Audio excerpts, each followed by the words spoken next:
Welcome to Beauty Crimes, a special news hour report on crimes committed in makeup and skincare. And in today's Fresh Take, we bring to you some makeup crimes that you must avoid at all costs. The rumors are true. Using the wrong shade of foundation, either too dark or too light, is in fact breaking the beauty laws. When using a shade too light, you might end up looking like a ghost and scaring many people in the bargain. Plus, it could be a double felony if you do not blend your foundation into your neck. The sentence for this crime is to swatch every shade of foundation that is available until the right match is found. To avoid that, you must first understand your skin tone, your skin undertone, and finally seal the deal by picking a foundation based on your skin type. A great tip that we found is swatching the foundation on your jawline to find the perfect match.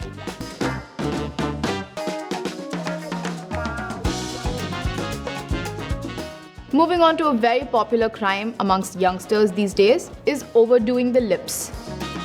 From overlining the lips to lip plumping challenges, we're all starting to look like ducks now. The sentence for this crime is coloring the lips within the lines at a correction facility. And if you want to avoid that, keep watching. Start by lining from the sides, true to the size of your lips. Then add a slight illusion by drawing a little mountain above the cupid's bow for a fuller look. And finally, finish by joining it to the sides for a natural plumped lip.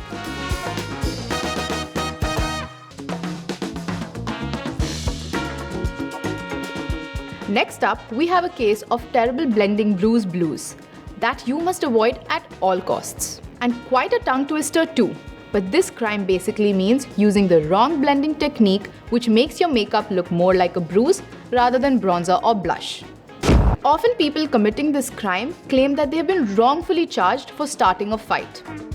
Although this is due to using the wrong blending techniques for their makeup. The trick is to blend upwards and on damp skin. Use a setting spray between each step and the right kind of brush as well.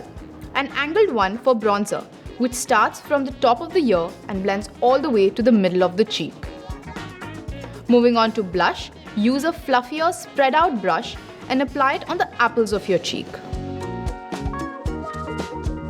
And that was it for today's beauty news and crime update. We'll be back very soon with more such stories. Until next time, stay tuned and stay glamorous.